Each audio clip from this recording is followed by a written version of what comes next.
like our last case of the day is Young v. Young.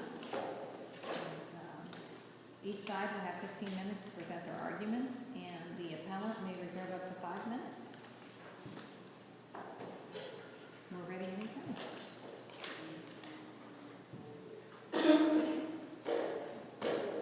May it please the court, my name is Renee Japwood. I am here this morning on behalf of the appellant, Jeffrey Young, and I would like to reserve 5 minutes if I could, please.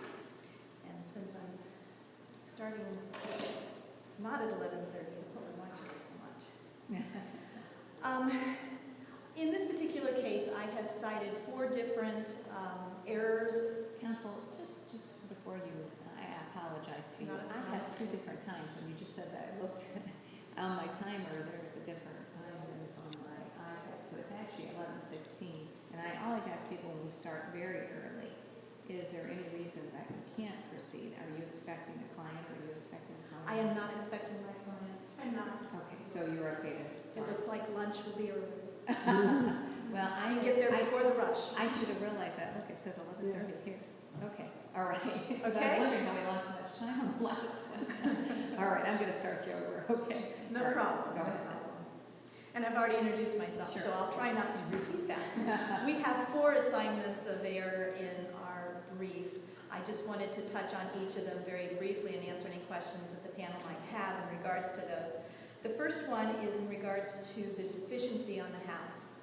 There was a divorce decree put in place back in early 2011. Part of that decree included a marital residence that nobody was living in that was on the market for sale, and as the real estate market was in 2011, it had not sold very quickly. The court put all of the burden of the finances in regards to that house on the husband and ordered it to remain on the market until sold, and made provisions for if there was an auction, how the auction would take place. If there was proceeds left from the sale, they would be divided equally. If there was a deficiency left from the sale, that was also to be divided equally. The house did subsequently sell and closed about a year later in February of 2012. At the time the house closed, it was a short sale approved by the bank. The closing statements were signed by both parties. And on the day of closing, there was an $8,500 deficiency that was required to be paid in order to close on the sale. There was $15,000 and some change that was forgiven by the bank in order to make this short sale happen. So the house was truly underwater. Our assignment of error is that we believe the trial court erred by modifying those terms of the property division in the 2011 decree, when in 2015 they determined that the wife no longer had to pay half of the deficiency and that the husband was responsible for all of that deficiency. They based their decision on a signed piece of paper that had husband's signature on it and nobody else's. It is our position that the only way that the court could have altered the terms of that prior divorce decree 3 years earlier at the time, was by an express reservation of jurisdiction, which the order is devoid of that language, or a valid novation to have been entered into by both of the parties. We do not believe that either of those things is present in this case. We don't believe that the trial court had the jurisdiction to now alter its previous decision about an equal allocation of any deficiency between the parties. And that is the basis of bringing that to this court for review. A novation has particular requirements. And a novation is where a previously valid obligation, such as we have here, is extinguished by a new valid contract accomplished by the substitution of parties or of the undertaking of the parties with the consent of all parties and based upon valid consideration. The page that has been put together and signed only by one party we don't believe meets those requirements, so is therefore not a valid novation and cannot be used as the basis for extinguishing the court orders of 2011, allocating the deficiency equally. The second issue that we bring to the court in our appeal is that the trial court in 2015 ordered a spousal support obligation payable by husband to be credited against credit card debt allocated to wife. In 2011, the divorce decree states that there are certain credit cards and each is to pay half of those. In 2015, the trial court went back and revisited that again and said, well, he's supposed to pay her some spousal support, so we're going to offset those dollar for dollar. We believe that that is not appropriate to mingle a support obligation with a debt allocation. There are many cases that are cited in our brief that you cannot pay debt as a spousal support, and you can't erase spousal support with debt. On top of that, the court did this for a dollar for dollar reduction in his spousal support obligation without any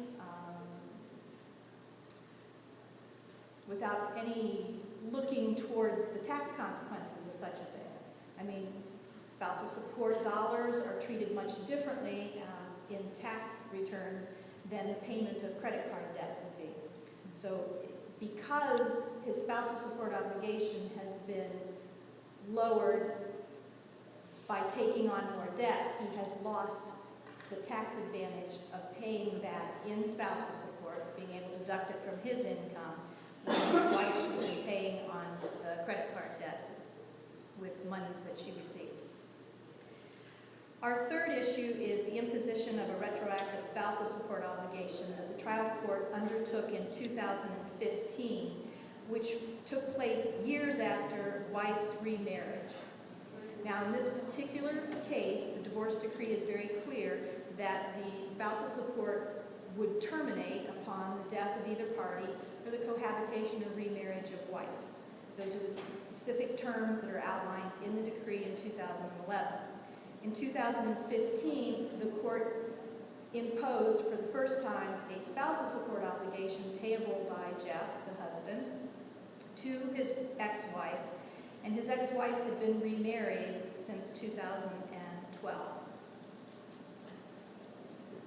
We believe that the terms that are outlined in the divorce decree have been violated by the trial court's review and modification of those terms after the fact.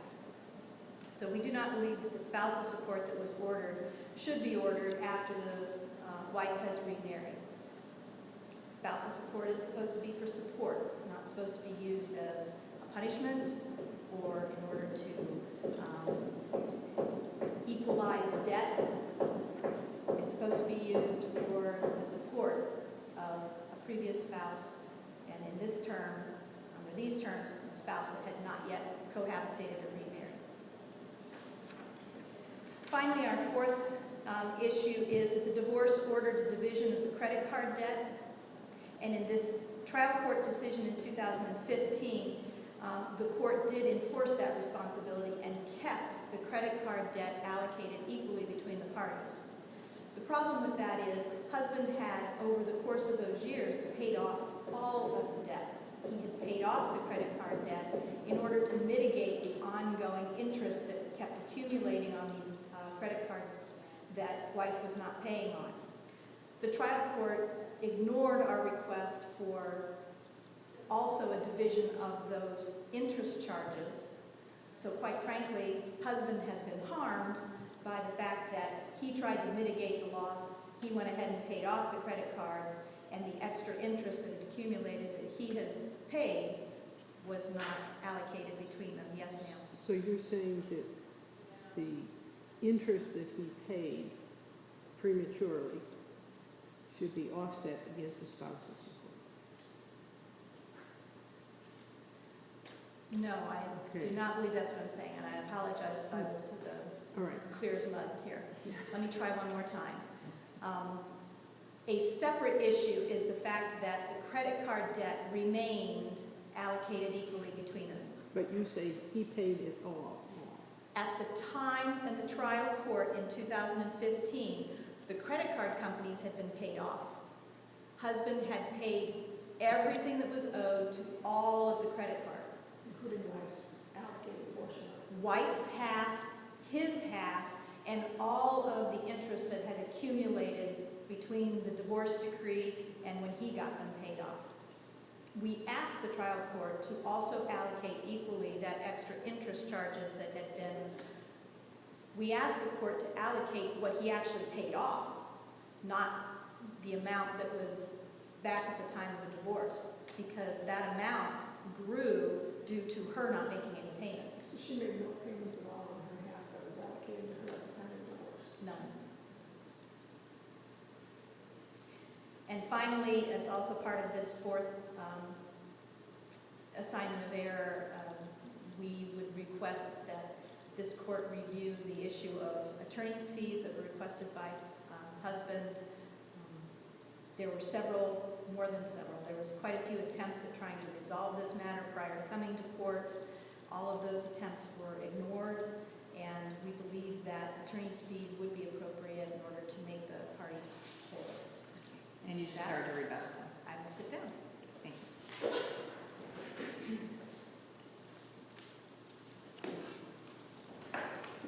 May it please the court, my name is Roseanne Schreiner. I represent the appellee in this matter, Joyana Young, now known as Drown. I'd like to follow up on each of the assignments of errors that Attorney Jack would argue today with this court. First of all, with regard to the issue of the $8,500 that was paid by Mr. Young with regard to the short sale of the residence. A review of this matter indicates that the original decree in this matter contains some stipulated entries as well.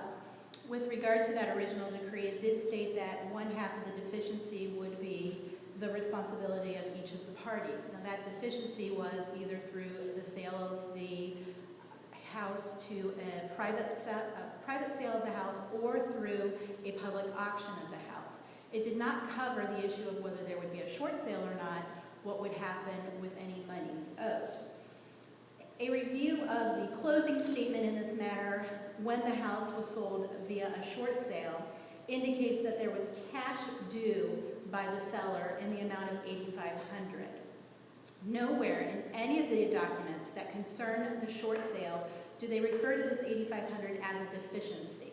They refer to it as the cash payment that is owed in order to qualify for the short sale. But they don't label it a deficiency. They don't indicate that this is the amount that's owed on the two mortgages. What's indicated is they'll accept these terms for the short sale, which include a cash payment of $8,500. But if they hadn't paid the $8,500, it wouldn't have been able to go through as a short sale, is that correct? That's correct. Okay, so if it had gone through as an auction, and it had come up $25,000 short at auction, then what would have happened? That would have been a deficiency because that isn't something that's considered a cash payment. Okay, but at the time of closing of the auction, there would have been money still owed to the bank, though, right? Correct. Okay, and in the case of the short sale, there was still, because it wasn't sold for the full amount that was owed, there still was something owed. The documents with regard to the short sale never indicate that this much is owed for the mortgage. What the short sale documents indicate is that in order to qualify for a short sale, they want an upfront cash payment of $8,500 in order to consider it. So the bank got $8,500 more than what the mortgage was?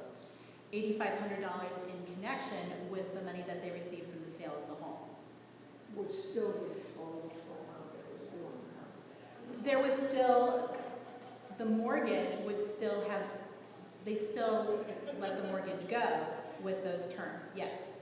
But it was never considered a deficiency. And in fact, my client didn't negotiate these terms. Mr. Young negotiated these terms. She had to sign off on it. She was presented with the documentation which showed what those terms were. So what if she didn't sign off, what would happen? Then the house would have either gone through a foreclosure.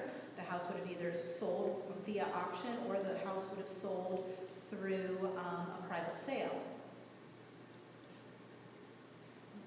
But what she agreed to was this offer from the bank, which indicated that these are the terms and included a cash payment.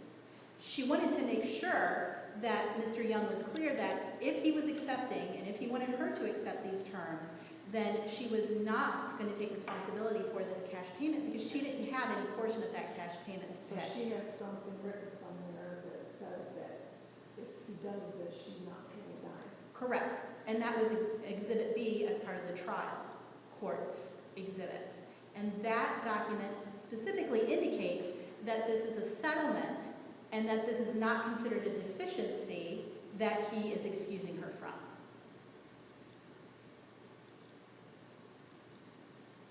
But she didn't have $4,250 to put down at that time either, right? She didn't have it put down.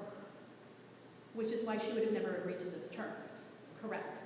But the document that I'm referring to in no way indicated that when I have this money, I will give you this money or reimburse you for this money. It clearly stated that if this is what you want to do, I cannot afford to pay this, I'm not going to pay it, and this is your baby, these are your terms, and I'm not putting any money towards it, and you'll hold me harmless on it, which Mr. Young signed. Well, if she had no money, how was she going to pay her half of the deficiency had it gone to auction or private sale? Well, that wasn't the issue at the time. Well, I'm just asking that. If it had gone to auction or private sale, how would she have paid her part of the deficiency? She would have had to figure that out at the time, I suppose. But that wasn't something that came to her. What came to her was this negotiated short sale that Mr. Young had negotiated on his own. And what her response was, fine, but I'm not going to be responsible for this cash payment. And that's why she gave him the document, which specifically indicated that. Okay, And what was is- she on the title too? I mean, was she on the mortgage as well? Yes. When you say there is a document, what did it say and what's the exhibit number? Exhibit B, I believe. And it stated that, and I don't want to quote And did it. he sign that? He signed it. Yep. I'll look at it, thank you. Okay. Appellant also argues that this court doesn't have any authority, the trial court doesn't have any authority to change what was originally ordered from this court. Now, we don't believe that the court has changed what was originally ordered, but the court, to be clear, did retain jurisdiction over the issue of this residence as part of the final decree. So there was a reservation of jurisdiction in order to address issues related to the house. Lastly, with regard to the novation argument, again, we don't believe that it is a valid argument because we don't believe that this qualifies as a novation in the sense that it changed the agreement. But if this court does believe that it changed the agreement, then we do believe that there was intent, knowledge, and consent in the fact that Ms. Drown is the one who drafted the document and presented it to Mr. Young, and Mr. Young did sign the document.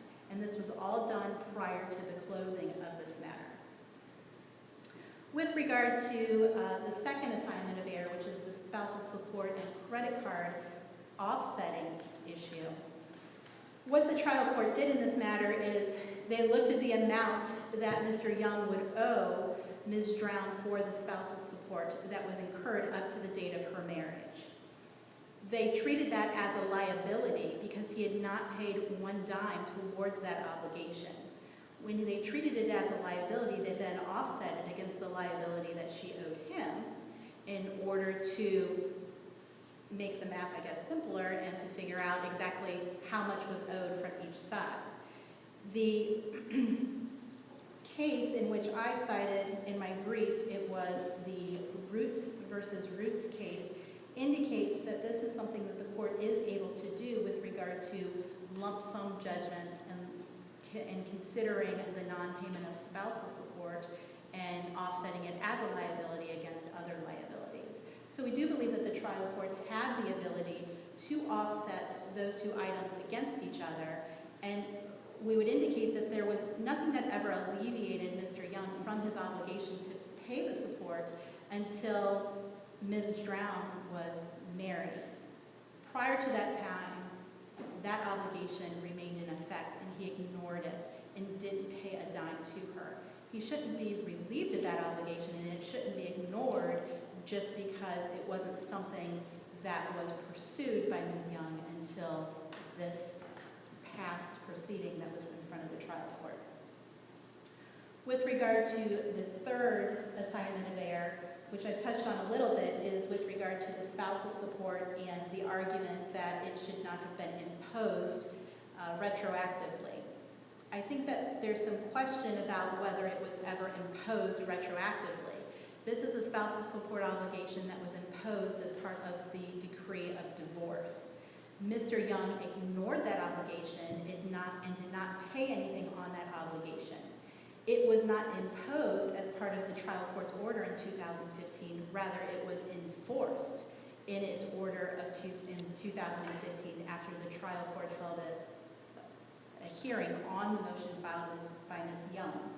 There's absolutely no reason why that obligation should not be enforced and should not be followed up by Mr. Young and paid by Mr. Young towards the obligation that he had to Ms. Drown.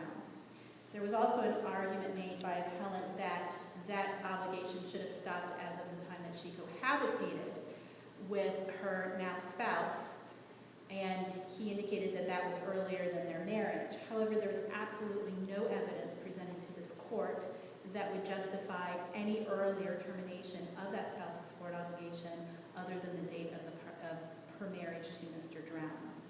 So we would ask the court to overrule the third assignment of error by the appellant.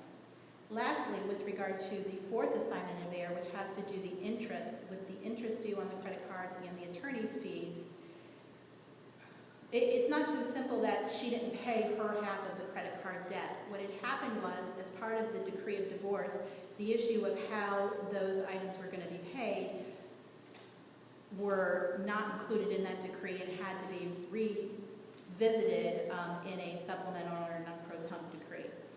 With regard to the credit card debt, they were actually supposed to be paid by Mr. Young until the house was sold. And at that point, then, they were supposed to be paid off by the proceeds from the house, or they were to be divided between the parties. When Ms. Young drafted her agreement, she believed that those credit cards, because they were associated with the house and being paid off from the house, that those were also Mr. Young's obligation. She didn't realize that they were not covered by that obligation, and so that's why she didn't pay it. She didn't ignore it. She didn't think that that was something that was still an obligation of hers. So I wanted to make clear that it wasn't just something that was ordered as part of the initial decree and she ignored that obligation. It was not supposed to be paid by her until after the time that the house sold. And again, her understanding was that the document that they had entered into covered that issue as well. With regard to attorney's fees, there's been issues on both sides of this matter with regard to parties not having clean hands. The court used that and stated, you know, if I look at it, maybe they should each pay attorney's fees to each other, but we're not going to make that happen because they both should have done things a little differently. So because of that, he denied the request for attorney's fees, and that's true. Mr. Young owed Ms. Drown that spousal support obligation as soon as that house sold. He failed to do that. He was not found in contempt of that. He's not ordered to pay attorney's fees. Ms. Drown didn't pay the credit cards, but unlike Mr. Young, who just ignored his obligation, she didn't understand that that document didn't cover that obligation and isn't fighting about it anymore and is saying, okay, I understand that now and I'll make good on it. There's no justification for attorney's fees if we look at the statute. The conduct of the parties doesn't justify it. The disparity of incomes doesn't justify it. In fact, Mr. Young makes far more than Ms. Brown has ever made. So again, we would ask the court to review each of these assignments of errors and overrule each of the assignments of errors and allow the trial court's decision with this matter to continue. Thank you. Thank you.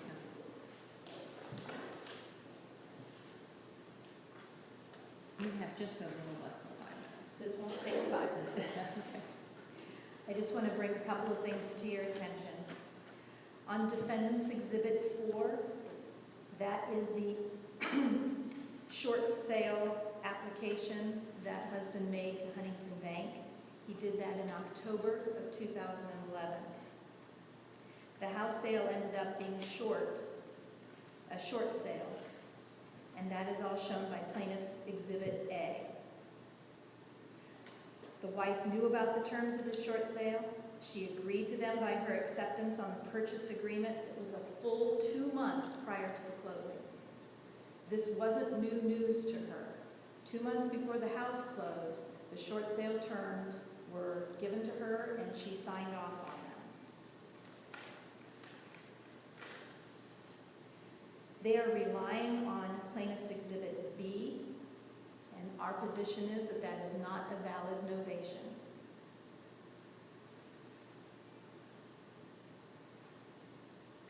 It seems in opposing counsel's argument that wife wants some of the terms of the divorce decree to be enforced and some of the terms of the divorce decree to just simply be ignored or modified. It's our position that they all need to be enforced because the court does not have the jurisdiction to change them. Opposing counsel made the statement that the court did have reserved jurisdiction. I will point you out to paragraph D, which is on page 64 of my appendix, and that reads from the court's orders, "The court shall retain jurisdiction over the real estate until it is disposed of finally." I believe that when the real estate was closed and disposed of on February 28, 2012, that the jurisdiction of this court over it was divested by the terms of the court order. I do not believe they had jurisdiction to continue modifying things in 2015. And finally, I want to turn your attention to page 68 of my appendix. This is the court's order of February 2nd, 2011. It states the magistrate's decision and judgment entry should be modified by ordering that the Lowe's credit card with a balance of $32.81 and the Bank of America credit card with a balance of $23.08. The court was very specific about how much those balances were. To be paid from the proceeds of the real estate sale, and any balance remaining thereafter shall be divided equally between the parties. When the real estate sold, those balances still remained. There was no proceeds to put towards them, which means the entirety of those and the accumulating interest was all still due and payable, and by the terms of the order, allocated equally. The trial court ignored all of the money that had accumulated on those, except for those exact amounts in 2011. When husband finally paid those credit cards off a couple of years later, they were more than that, and we were asking her to be held responsible for half of that as well. If there are no further questions for me, thank you very much for your time. I appreciate it. Thank you to both sides for the arguments to the court this morning. The court will take the matter under advisement